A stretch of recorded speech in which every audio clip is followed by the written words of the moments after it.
Énigmes et aventures.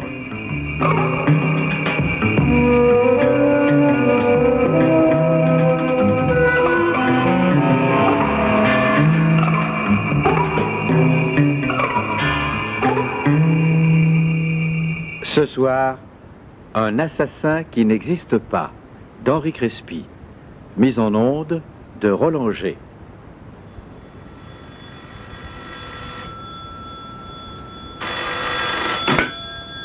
Édition Lumière, j'écoute. De la part de qui? Ah, bonjour, monsieur, ne quittez pas, je vais voir. C'est Bérodeau. Encore?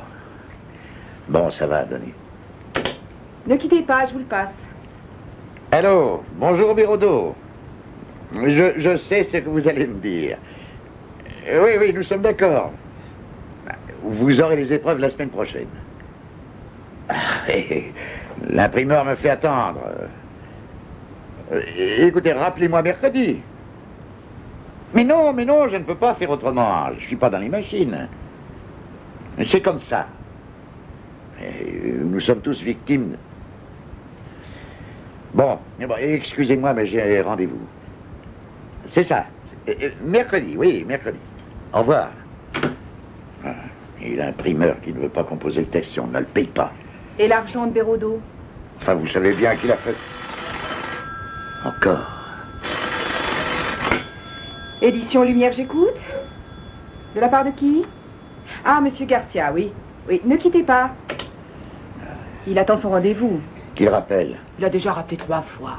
Dites que je suis parti. Allô? Oui, monsieur Vidal a été obligé de...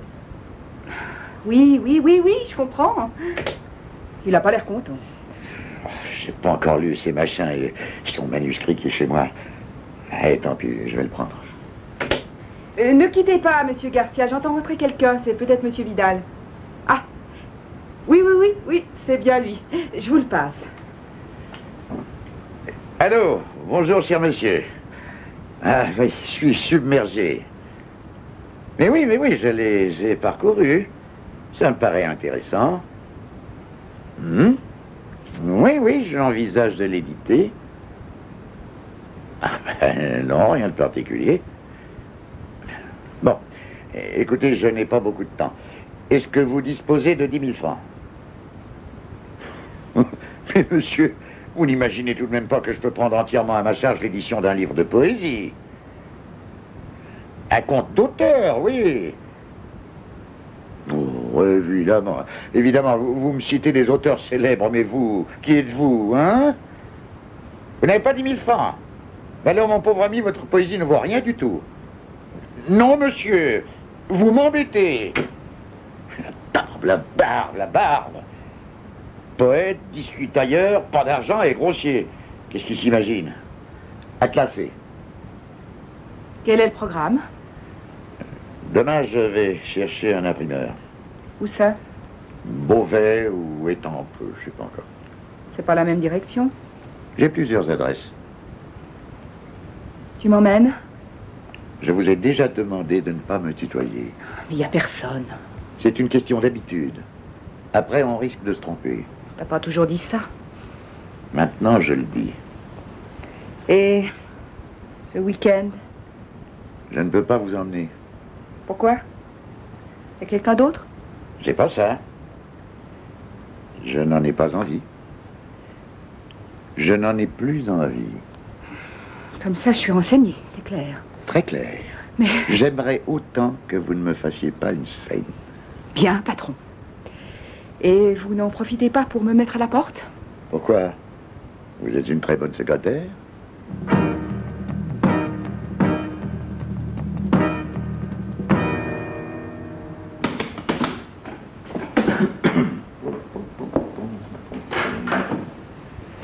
Paul, qu'est-ce que tu fais? Tu vois, je prépare mes affaires. Tu t'en vas? Oui, je dois voir un auteur à Montfort-l'Amaury. Bertrand. Je vais avec toi. Oh, tu sais bien que c'est pas possible. On va parler édition, poésie, argent. C'est pas la première fois que je pars comme ça. Mais demain, c'est notre 10e anniversaire de mariage. Oh, tu sais, moi, les anniversaires... Je pensais qu'une fois... Oh, je t'en prie, hein, tu vas pas toi aussi tomber dans la poésie. Paul, il y a longtemps que notre mariage n'est plus pour toi qu'une mascarade. Et nous sauvions les apparences. La moindre politesse. De la poésie à la politesse. Moi, c'est de liberté. Bonjour.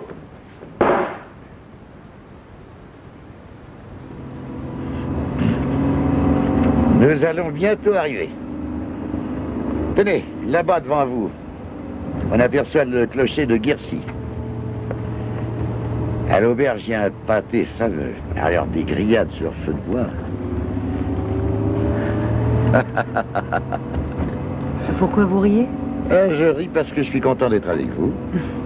Et parce qu'on me croit partout ailleurs, à Beauvais, à Étampes, à Montfort-la-Maurie, à Pontoise, chez des imprimeurs ou des poètes. Et je suis avec vous, Thérèse.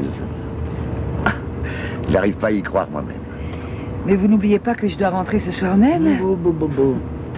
Cette idée de dîner hors de Paris. Il y a beaucoup de circulation, les gens partent pour le week-end. C'est tout de même plus agréable. Et vous savez bien que je vais chercher à vous séduire. Peut-être. Mais je vous préviens, ne comptez pas sur les vins capiteux, je peux boire comme un cosaque. Ah bon? Et puis ne me faites pas le coup de la panne. Ah, vous êtes merveilleuse. Il doit pourtant bien y avoir des moyens pour vous convaincre. Je suis méfiante. En tout cas, ce que je sais, c'est ce que je ne veux pas.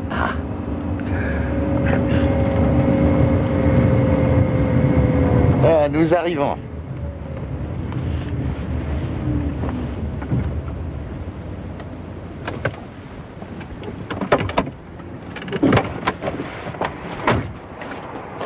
C'est pas joli ici?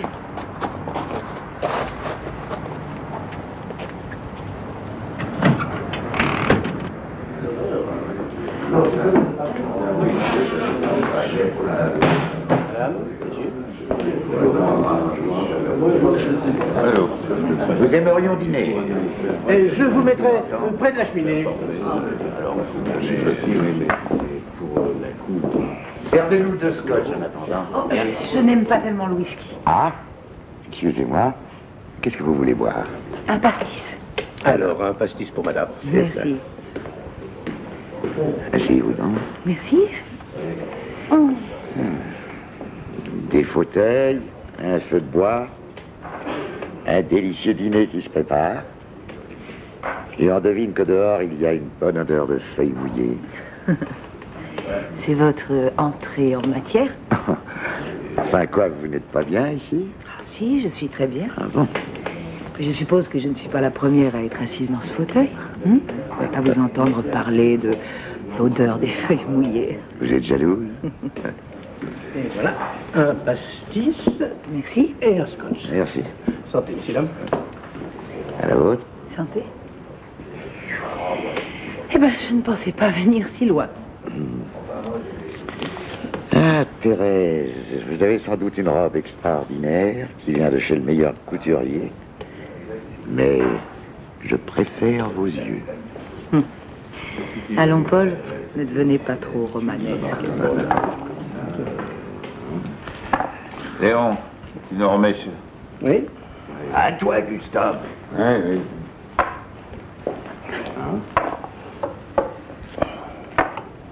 Deux As 3. Ah bon, monsieur l'instituteur? Ah, voilà. Monsieur Beffroy, vous le connaissez, ce client-là? J'en ai entendu parler, il paraît qu'il édite des livres. Il paraît. Ça fait plusieurs fois qu'il vient. Toujours avec une autre. Un Don Juan. Ah, vous êtes pas au jeu, monsieur l'instituteur. Excusez-moi, Gustave, je pensais à autre chose. Il a une sale gueule, en tout cas. Le forgeron, il trouve une sale gueule à tout le monde. J'ai mes raisons. Celui-là, c'est une crapule.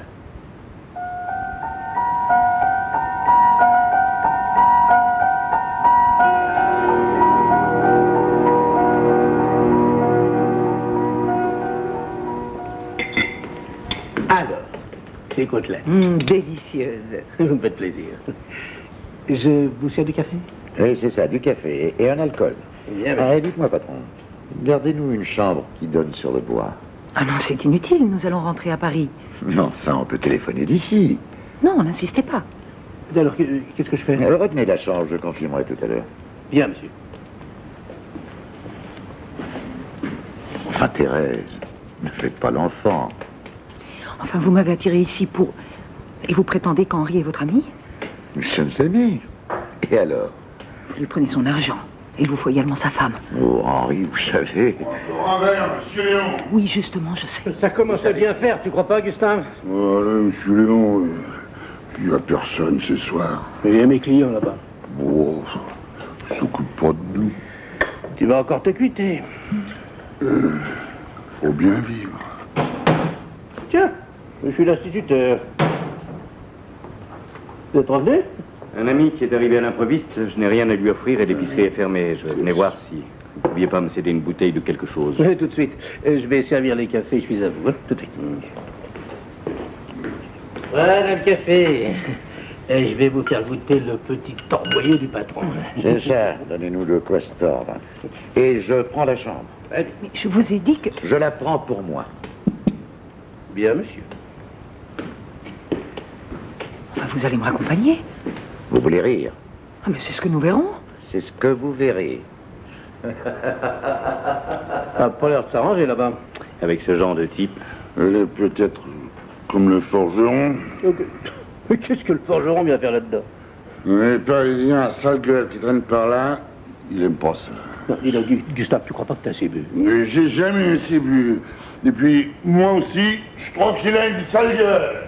Je me vois très plus près. Ça suffit maintenant. C'est pas chez Gustave. Enfin, qu'est-ce qu'il veut, celui-là? Oh non, non, rien, monsieur, il ne veut rien. On laisse les ivrognes embêter les clients, ici? Oh, tu sais, Gustave, notre cantonnier. Mais c'est vrai qu'il a une sale gueule. Pour madame. Ah non, hein, jetez-moi ce type-là dehors. Non, il plaisante, monsieur. Allez, Gustave, fais tes excuses et rentre chez toi. Allez. Tu t'excuses, une sale gueule, et puis je suis pas envie de rentrer. Et maintenant, foutez-moi la paix, hein? Et à la niche. C'était pas la peine de faire ça, monsieur. Vous allez le défendre, par-dessus le marché? Oh, Paul, ça suffit maintenant. Giflez cet homme, vous êtes stupide. Laissez madame, c'est ma faute. Je m'en vais. Et, vous savez, des claques, je ne prends jamais.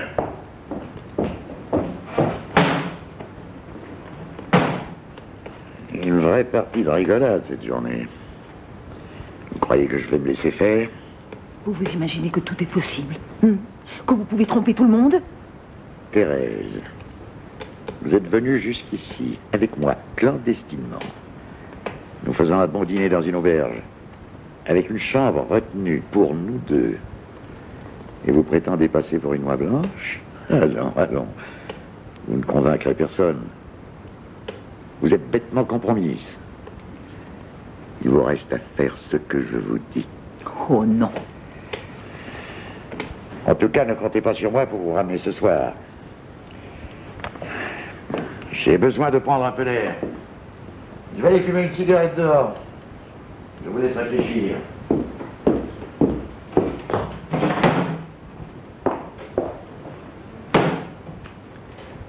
Pauvre Gustave.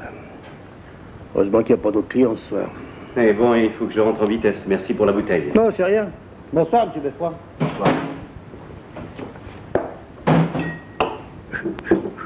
Excusez-moi. Oui? Est-ce qu'il y a un moyen de locomotion pour Paris? Pour Paris? Ah non. Non, non. Vous avez un quart le matin et un le soir pour Pontoise. Pèlera Pontoise, il y a un train, voyons... il y a un train vers 11h30. Et on est à quelle distance de Pontoise? 9 kilomètres. Oh, ça fait loin. Il vous reste l'autostop. Du stop? Ah non, ça jamais. Oui, je sais pas, je sais vraiment pas. Je vais d'abord faire un tour.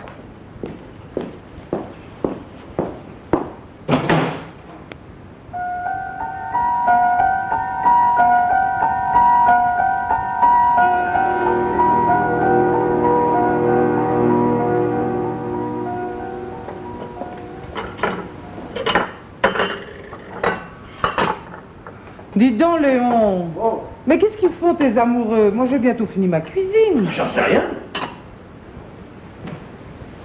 Ça va bientôt faire 1 heure qu'ils sont dehors. Ils ont dû se réconcilier. Je voudrais bien fermer la baraque, moi. Mais Ils sont pas partis des fois? Non, non, non. La voiture est devant la porte. C'est embêtant. Je vais aller voir ce qu'ils font.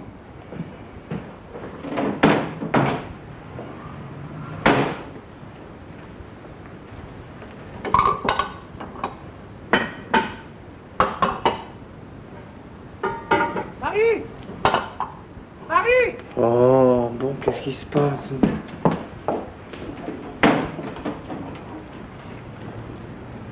Ben voilà, j'arrive, qu'est-ce qui se passe? Dans la cour, derrière la maison, à côté du cellier. Alors? Par terre. Eh ben quoi? Il est mort. Un coup sur le crâne avec une barre de fer. Hein? Ah, il est mort, je te dis, il est mort. Mais qui ça? Enfin, qui est mort? Mais le client, notre client de tout à l'heure. Puis la bonne femme a disparu. Oh, mais qu'est-ce que tu dis? Il faut prévenir la police tout de suite.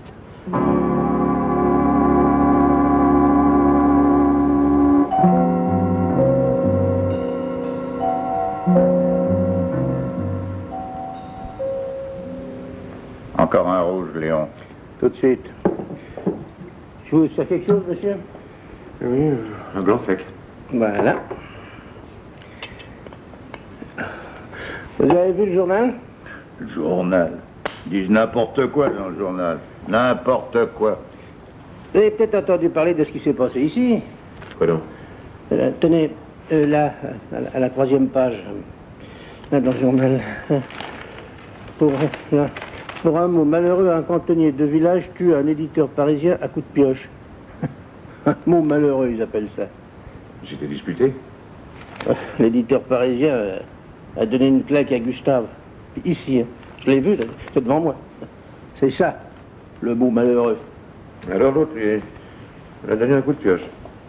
Alors ça s'est passé dehors. D'ailleurs, c'était pas une pioche, mais une barre de fer. Je l'ai vue, pleine de sang. Oui, les journalistes, vous savez, ils arrangent, hein. Ça prouve pas que ce soit Gustave. Il n'a rien avoué. Mais pourtant, il serait plutôt hontard. Alors ça s'est passé ici. Ici, et puis derrière la maison. Dites donc, je peux manger un morceau chez vous? Les côtelettes au feu de bois, ça vous va? Très bien, très bien, très bien. Et vous ne croyez pas que c'est cantonnier? Je sais pas. Mais d'autres de Gustave, ça m'étonne. Et vous, monsieur, vous croyez que c'est Gustave? Vous êtes flic. Qu'est-ce qui vous fait dire ça? Non, il dit ça à tout le monde chaque fois qu'on lui pose une question. Ah bon? Bon, ben, je vais prévenir ma femme. Ah, vous êtes seul pour déjeuner? Non, il y a mon adjoint qui va arriver. Oui, permettez-moi de me présenter, commissaire Briquet de la brigade criminelle. Ah, bah alors, alors c'est vrai, vous êtes de la police? Eh oui. Bonjour, messieurs. Eh, Bougeon. Bougeon, Monsieur. mon adjoint. Enchanté. Alors, ce tour du village. Eh bien, il y a ceux qui racontent ce qu'ils ont lu dans les journaux, ceux qui prétendent tout savoir et ne savent rien, et puis il y a les autres. Et qu'est-ce qu'ils disent, les autres? Et ils parlent de Gustave. Toujours la même chose. Vivant seul dans sa cabane à 100 mètres d'ici, moitié clochard, moitié cantonnier, ivrogne entièrement, pas mauvais bougre, gueulard quand il est sourd, tout le monde le connaît. Ben, il finira bien par avouer. Eh, si c'est lui.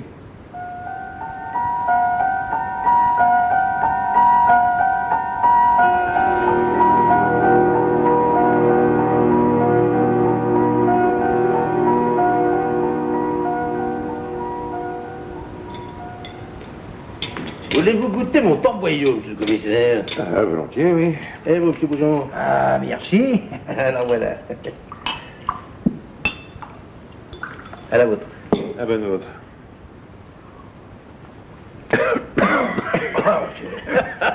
Ah ben elle est raide.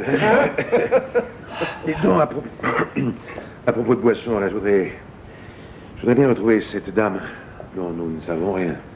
Ben, si ce n'est qu'elle préfère le pastis au whisky. Et puis avant de repartir aussi, là, je voudrais bien revoir le forgeron et l'instituteur. Oh, le forgeron va certainement revenir boire son coup de rouge. Et quant à l'instituteur, vous le trouverez à l'école, sur la place. Ah, c'est tout près. Il vient souvent ici, l'instituteur? Le samedi soir ou le dimanche matin, on le voit régulièrement. Il vient bavarder à l'heure de l'apéro. Sur une partie de 421. Alors en semaine, on le voit pratiquement pas. Il a son travail. Et sa femme? Elle est très gentille. Mais elle a le petit qui a les oreilles en ce moment, alors on la voit pas trop. Ah oui, ça je comprends. Ah, cette affaire me fait prendre l'air du pays. Et mon grand-père était instituteur dans un village. Et c'était une fête pour moi lorsqu'on me laissait quelques jours chez lui.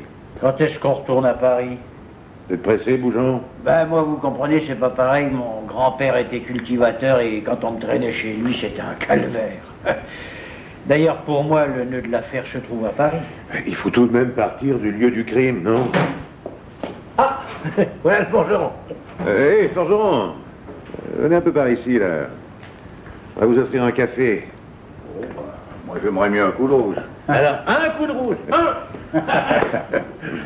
Prenez place, là. Merci. Voyez-vous, forgeron, nous avons quelque chose en commun, tous les deux. Ah oui? Quoi? Ah ben, pour tout le monde, une barre de fer. C'est une barre de fer. Sans blague. Ah oui, il en traîne partout à la campagne et elles se ressemblent toutes. Et alors? Et pour un commissaire, ou un forgeron, une barre de fer, ça vient de quelque part. Et ça sert à quelque chose. Pas seulement à taper sur la tête des gens. Et un coup de rouge. Merci. La barre de fer qui a servi au meurtre était neuve. Possible. Alors je veux que vous me disiez d'où venait cette barre de fer. De chez moi, bien sûr. Alors dites-le au lieu de vous payer ma tête. Je me paye rien du tout. Si je l'ai pas dit, c'est que je tenais pas à être embêté. Cette barre de fer devait servir à en remplacer une sur le portail, là, qui est 100 mètres plus bas. Je l'ai déposée samedi soir contre le mur de l'auberge qui donne sur le côté, pour venir boire un coup. Et puis je l'ai oublié, c'est tout. Et vous n'avez pas eu l'idée de revenir la chercher? Quand l'idée m'est venue, c'était trop tard. Oui, admettons. Mais vous aussi, vous avez trouvé que la victime n'avait pas une tête sympathique. C'est même vous qui avez dit... Il avait une sale gueule. Oui, je l'ai dit. Et alors? C'est l'instituteur. Je croyais qu'il venait jamais en semaine. Bonjour, messieurs. Salut. Vous vouliez me parler, monsieur le commissaire? Comment savez-vous que je suis commissaire? Nous sommes dans un village et monsieur l'inspecteur a parlé avec plusieurs personnes. Ah, c'est pour ça que vous êtes venu. Oui. Un peu par curiosité, je l'avoue, et parce que j'ai cru comprendre que vous enquêtiez sur le cantonnier qui a été arrêté. Vous me croyez coupable? Franchement, non. Et qu'est-ce que vous pensez de cette affaire? Mais je ne sais pas. Je n'ai pas d'éléments et il faudrait... Enfin, je ne dispose pas d'informations qui me permettraient d'avoir une opinion. Ah, mais vous saviez pourtant qui était la victime. L'autre soir, vous avez dit que c'était une crapule. L'éditeur Vidal, oui. J'ai pu le dire comme ça. Il n'avait pas une très bonne réputation. Et pas une bonne réputation auprès de qui? Bien comme ça, dans les revues, dans les milieux littéraires. Enfin, je veux dire auprès des auteurs. Je me tiens un peu au courant, j'ai des amis qui écrivent. Enfin, vous étiez là au moment de la dispute. Oui. Vous êtes sorti tout de suite derrière Vidal, qui d'ailleurs suivait le cantonnier. Vous avez dit avoir vu l'éditeur. Il fumait une cigarette devant la porte. Et vous n'avez pas vu Gustave? Non. Il avait dû rentrer chez lui. Vous n'avez rencontré personne à part l'éditeur? Non, à cette heure-là, les gens du village ne sont pas dehors. Allez, bougeons, en route. Nous perdons notre temps. Nous reviendrons à Guercy s'il y a lieu.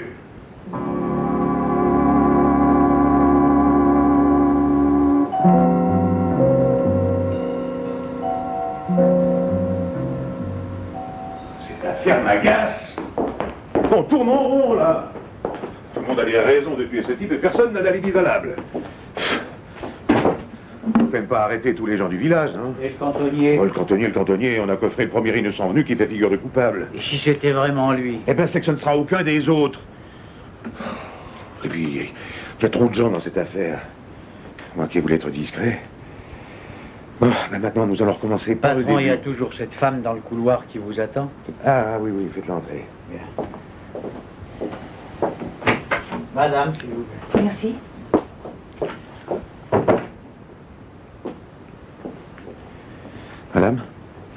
Musnard. Thérèse Musnard. C'est moi qui étais à l'auberge de Guercy avec Monsieur Vidal. Et pourquoi n'êtes-vous pas venu plus tôt, hein? Vous deviez bien vous douter qu'on vous cherchait. Je me suis pas cachée. Bon, bah, vous êtes là. Alors, qu'est-ce que vous allez me dire? Je suppose qu'on ne peut plus porter plainte contre un mort. Contre un mort? Porter plainte contre la victime? Pourquoi? Pour chantage. Oh, de quel chantage voulez-vous parler? Ben, c'est très simple. Mon mari et moi, nous avons une petite librairie. Vidal venait assez souvent nous voir. Il empruntait de l'argent à mon mari, qui bientôt fut obligé de lui en refuser. Oui, Vidal lui avait déjà soustrait près de 40 000 francs. Il eut l'idée de me compromettre en essayant de me séduire.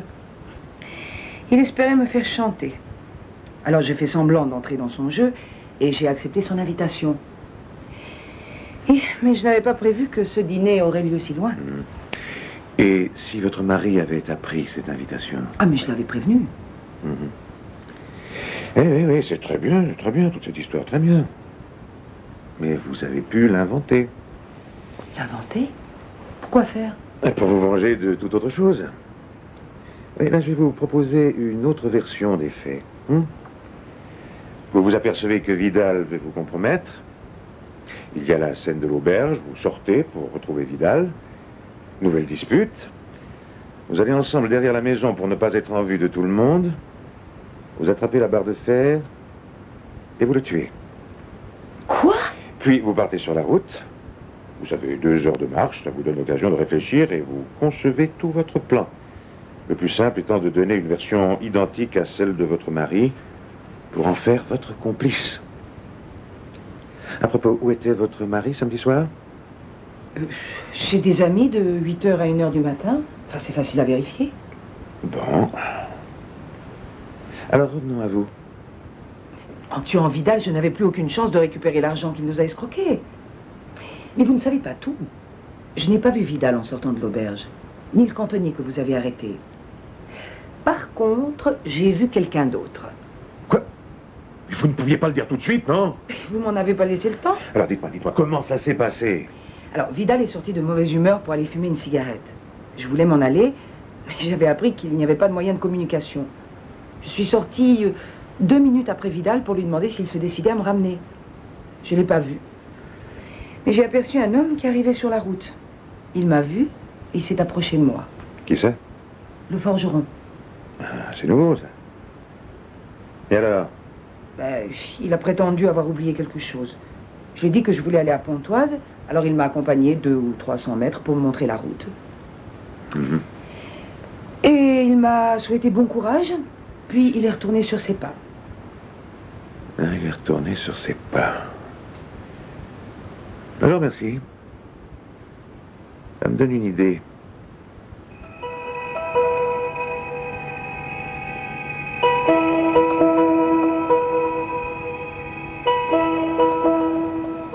Bon, mademoiselle, faisons le point.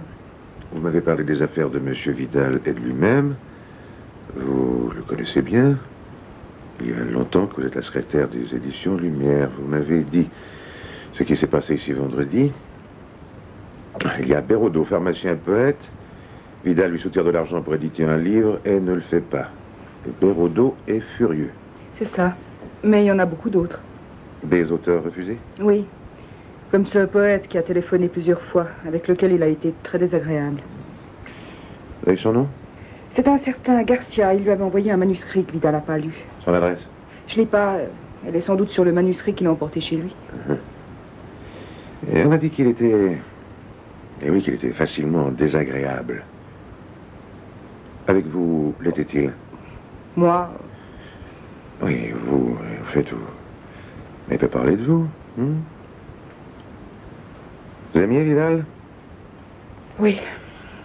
Vous étiez jalouse? Oui. Samedi soir, qu'est-ce que vous avez fait? Où étiez-vous? Écoutez, monsieur le commissaire, c'est vrai, je connais l'auberge de Guercy en Vexin. J'y suis déjà allée et je sais que Paul Vidal y a, mettons, des habitudes. J'aurais pu le tuer. J'avais assez de raisons pour le faire. Et voilà. J'étais au cinéma de mon quartier, rue Lafayette, avec 2 voisines de l'immeuble qui m'ont pas quittée.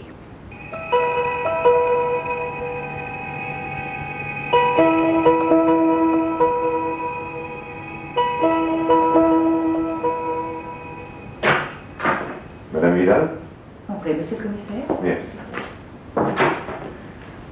Votre mari posséderait le manuscrit d'un recueil de poésie d'un certain Garcia. Connaissez-vous l'existence de ce manuscrit? Oui, oui, je crois l'avoir vu. Ah, le voilà. Oui, c'est ça. Garcia. Mais il n'y a pas son adresse. Vous le connaissez? Ah non, pas du tout. Votre mari l'aurait malmené au téléphone? Et vous croyez que... Les poètes sont parfois des gens excessifs, susceptibles. Bon, je vais garder ce manuscrit. Et je vais essayer de mettre la main sur l'auteur. Non mais écoutez patron, j'ai fait toutes les revues, associations, cénacles et même les cafés de Montparnasse et de Saint-Germain. C'est toujours la même chose, pas de Garcia. Sinon, Garcia Lorca, mort assassiné il y a 40 ans. Oui, il y a dans cette affaire trop de gens qui n'existent pas. Alors, je vais d'abord en finir avec ceux que nous connaissons. Bon, nous retournons à Quercy pour éclaircir cette histoire de forgeron pas assez bavard.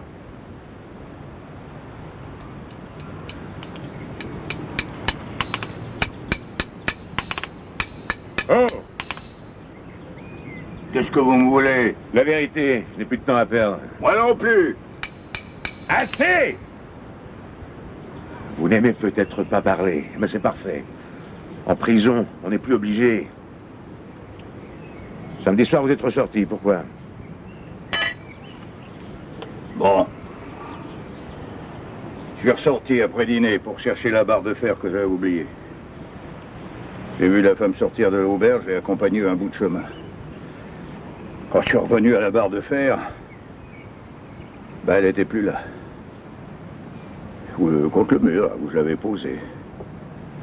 On voyait plus très clair, alors je suis rentré en pensant la retrouver le lendemain. Et voilà, tout simple. Eh oui, tout simple. Et je n'ai tué personne. Oh, d'accord, je peux rien prouver. Alors arrêtez-moi, mais cassez pas les pieds. Et vous n'avez rencontré personne à l'aller ni au retour, à part cette femme? Non. Alors, vous m'embarquez? Vous êtes bien pressé. Et Beaujean, restez avec lui. J'ai quelque chose à vérifier.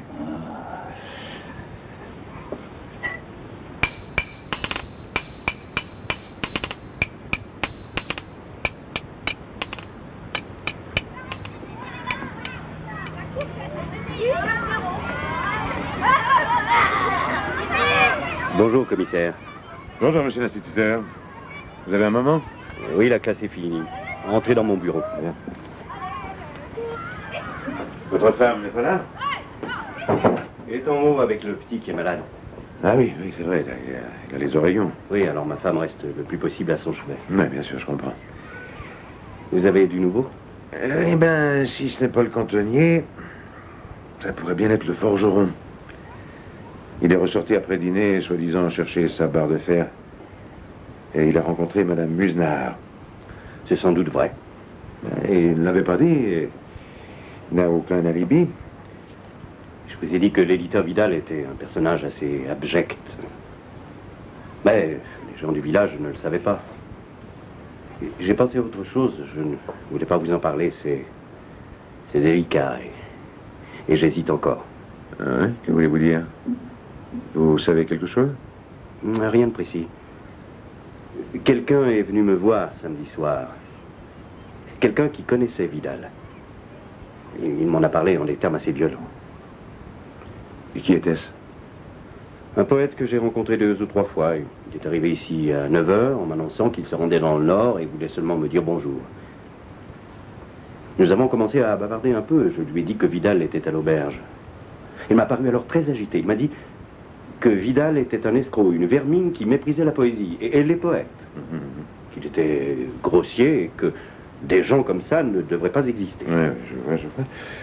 Et comment s'appelle-t-il? Garcia. Garcia? Je ne crois pas que ce soit son nom. Un pseudonyme? Oui, c'est ça. Mhm. Non, mais poursuivez, s'il vous plaît. Je n'avais rien à lui offrir, alors je suis allé à l'auberge chercher une bouteille d'alcool. C'est là que j'ai assisté à la scène de la gifle. Et que quand je suis revenu, je l'ai raconté à Garcia, qui m'a paru encore plus agité. Et brusquement, il m'a dit qu'il devait repartir parce qu'il allait être en retard. Et il est parti? Oui. Tout d'abord, je n'avais pas fait de rapprochement, mais après, en y pensant... À quelle heure est-il parti? Il devait être 9h30, disons-moi là. Mhm. Alors, vous pensez que ça pourrait être comment dites-vous, là? Garcia. Ah, Garcia, oui, Garcia. Mais dites-moi, ce Garcia, il n'a rien publié? Je ne sais pas. Enfin, pas à ma connaissance. Et si c'est Garcia qui a tué? Ce qui importerait, ce sont les raisons pour lesquelles il aurait tué Vidal. Oui, bien sûr, bien sûr. Vous n'écrivez pas de poèmes, vous? Moi, non, j'ai dû en écrire à 17 ans. Ah oui. La bouteille que vous avez été chercher, c'est celle-là, là, sur l'étagère? Oui. Elle est pleine? Je vous ai dit que Garcia était parti très vite et qu'il n'avait rien voulu boire. Oui, votre femme était avec l'enfant et n'a pas vu votre visiteur. En effet. Eh oui, je suis pas très avancé, moi. Vous me trouvez un assassin qui ne boit pas, et dont on ne sait ni le nom ni l'adresse. En résumé, contre un cantonnier et un forgeron, vous m'offrez un poète qui n'existe pas. Il suffit de le trouver. Oui, évidemment. Garcia m'a dit qu'il avait envoyé les poèmes à Vidal. Et il y a sans doute son adresse sur le manuscrit. Ah, c'est pas bête, ça, oui. Alors, il faut téléphoner à la secrétaire de Vidal pour lui demander de regarder sur le manuscrit. Voulez-vous me rendre un service? Lequel? De lui téléphoner pour lui demander si elle a le manuscrit de Garcia.